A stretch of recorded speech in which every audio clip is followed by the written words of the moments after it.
For God's sake, turn around, not just for the Palestinians, but for the Israelis, so you could finally get the peace. If you do not free the Palestinians, look, I know there's PTSD from the Holocaust. Piers, and I right must be allowed to respond. acting in a blind rage.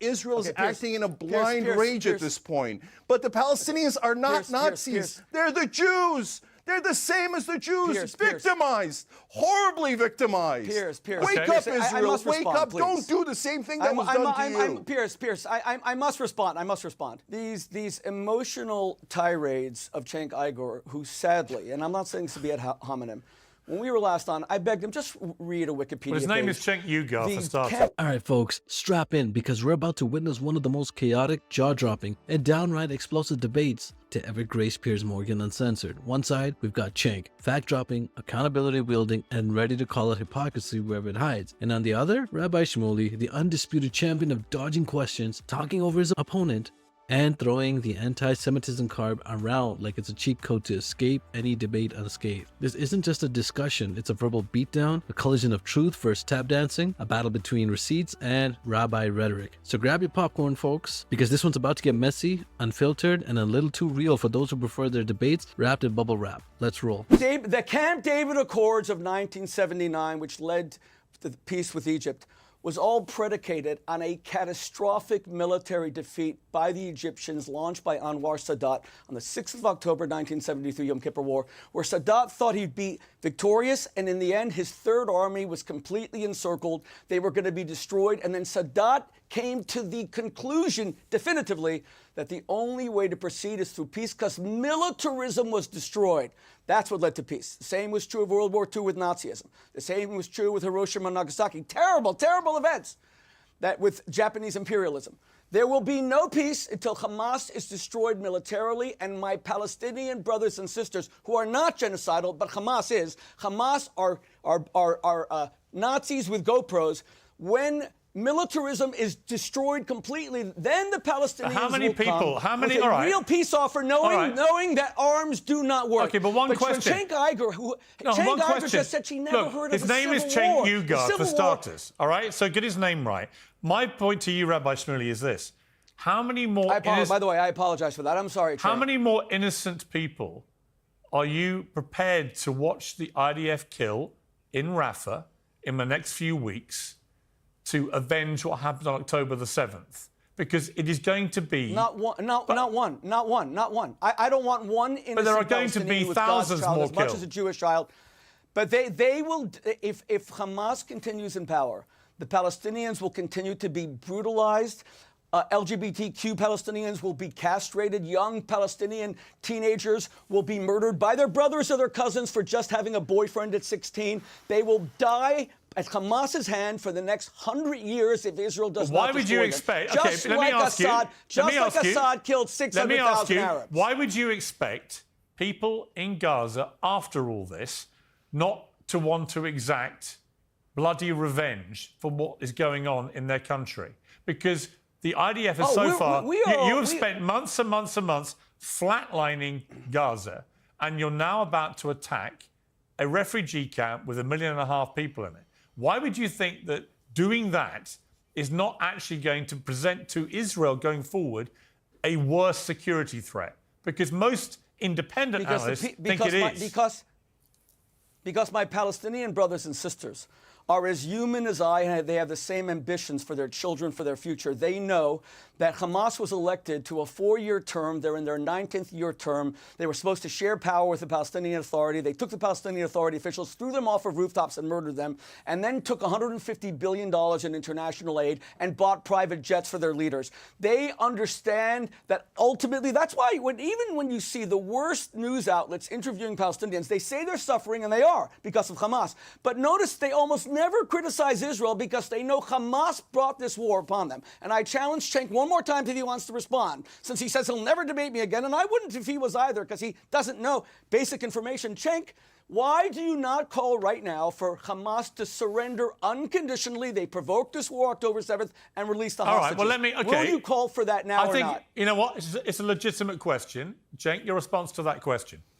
Okay, yeah, but let's just be clear. I'm never going to go on with him again, not because he is a good debater. It's because he's a horrible debater. It's like talking to a ad hominem machine, just one insult after another, not attached to any reality or facts. Okay, now on Hamas. Guys, how many times do I have to say, I don't like Hamas. I don't want Hamas to win. I don't want Hamas to be in power. I want them to surrender. I want them to give all the hostages. That's so easy. Well, that's a clear answer. Hold on. That's a super clear answer. And do you know what created Hamas? The occupation. Because when you oppress people and you put them in an open-air prison and you take away all their rights and you make them subjugated to another set of people, then radicalism and extremism rises up. What did you think was going to rise up? Gandhi? Did you think that moderates were going to rise up when you put 5 million people in an open-air prison, bomb them whenever you like, and starve them whenever you like? Of course they're going to go to extremists who say revenge. And then Piers, this constant Hamas excuse was that, democratically elected in 2006. Let me answer a Cenk question. doesn't know basic facts. They were democratically elected when Israel left Piers, Gaza. what am I going to do with this guy? The problem with Cenk is Cenk What am I read going to do with this Wikipedia. guy? Rabbi Shmuley, The next time you debate me. Rabbi Shmuley, let Cenk finish the point he was making, then you can respond. Yeah, look, so this constant excuse that the Israeli right wing has of Hamas made me do it. Oh, if it wasn't for Hamas, I wouldn't have to kill Palestinian children. Over 12,000 children now killed by Israel. By Israel, not Hamas. Over 21 to 25,000 women and children killed by Israel, not Hamas. And then they go, well, Hamas made us murder your children, made us murder your women. No, they didn't. You did that. You chose to do that. IDF has now killed 25 to 30 times the number of innocent people that Hamas did. So if you think that's terrorism, what Hamas did, and I do, and I've said it now clearly 200 times, then what Israel and IDF has done is 25 times the terrorism that Hamas has done. And that's a stone cold fact. Go ahead and make any excuses, any ad hominems you like, because every time you talk, Rabbi Shmuley, you make Israel look worse, not better. Go ahead. Rabbi Shmuley, I would say that on Piers, that... may I respond? Piers, may I respond? Yes, you can. I'm going to make one point, which is... Okay, thank you. When you Yes, appeared last time, we did get a lot of people on the Israeli side, Jewish people, who said you don't reflect their opinions about this. I mean, are you aware that you're a polarizing figure amongst your own community? Oh, I love the fact that we Jews are a democratic society, democratic community, and democratic Israel. I love it. I love when I get criticism. I learn more from my critics than I do from the people that like me. It's people like Cenk who support people like Erdogan in Turkey, who's a tyrant, who squashes all dissent, and there isn't one Arab democracy. I invite criticism. Piers, let's just be clear. My problem with Cenk is not personal. Cenk, if I said anything personal, please overlook my shortcomings. I will tell you something. My problem with you, Cenk, is that, respectfully, you don't know any history whatsoever. You didn't hear the Civil War. I've never debated an American who didn't know what the Civil that war 700. Of course, I know what the Civil War is. That's an absurd thing to say. Wait a moment. It's my turn. It's my turn. He called Senator Schumer anti-Semitic earlier, by the way. Let's note that. When Cenk says that the reason Hamas came to power was because of the occupation, the rank ignorance. Israel withdrew in 2005. There was a United States-sponsored election in 2006 in Gaza that was open and free. The Palestinian Authority, run by Mahmoud Abbas, and Yasser Arafat had just left the scene. They ran against Hamas. There was a power-sharing agreement, and Hamas murdered their fellow Palestinians and threw them off of roofs. They came to power through a democratic election that the United States insisted upon. There is no open-air concentration camp. And what you just said, that Israel killed 12,000 children and they killed them all, Hamas uses them as human shields. They are their bulletproof vests. This is a blood libel. This is rank anti-Semitism that we have suffered for 2,000 years. And Cenk, if you're too afraid to debate me, next time say no, or at least read a Wikipedia page, for God's sake. Cenk, what I would say, just on that point about human shields, the Israeli military said today it's taken control of the Al-Shifa hospital in Gaza City. Troops came under fire from hospital buildings, 80 people detained, others killed, including Hamas terrorists. There seems little doubt that Hamas has used places like hospitals as a kind of collective human shield, does there? No. Okay, that's absurd. So let me explain why.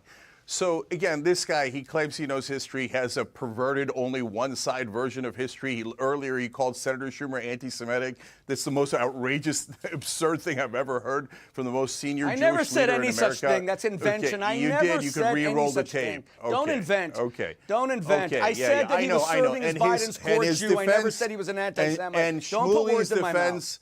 Shmuley's defense of every atrocity and war crime of Israel is anti-Semite. And you ruined it, Shmuley, because there are real anti-Semites out there, especially now, including Candace Owens, who attacked you unfairly, and I actually defended you, okay? But when you use it to justify the war crimes of a government, you do more damage than you help. So please stop, okay? And that's why your own community is telling you, please stop. So you pretend like I'm some giant fan of the Turkish government or other governments, etc. But as a Turk, it's so easy for me to criticize the Turkish government. Do you support because Erdogan? It has nothing to do with being Turkish. democracy. So, okay, will you condemn what Erdogan has done to the country of your birth? He won't ever stop interfering. So let me answer Piers' question. So Piers, they're attacking a hospital now, and I read it this morning. They've got snipers killing anyone that crosses a window. Well, how do you know if they're patients, doctors, hostages, or Hamas? Even if you think Hamas is in the hospital, which, by the way, the IDF has never proven that in any other hospital raid that they have done. Every one of their pieces of propaganda has turned out to be a lie, disproven every single time. Did you just say hospital rape? rape? Hold on, Did you just say rape? Finish? Piers, I gotta go. Did you say that Jews rape?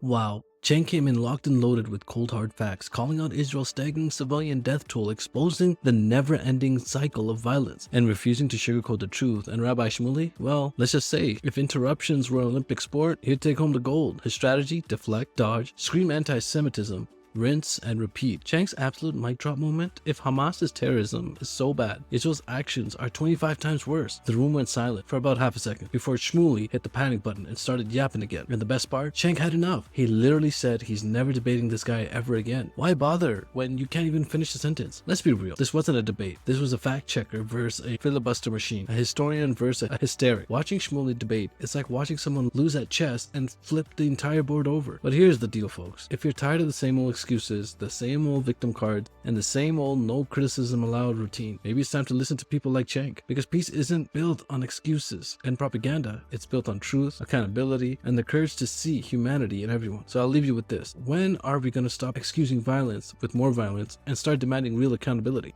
Like, share, and spread the word, because the truth needs to be louder than the noise. Catch you all later.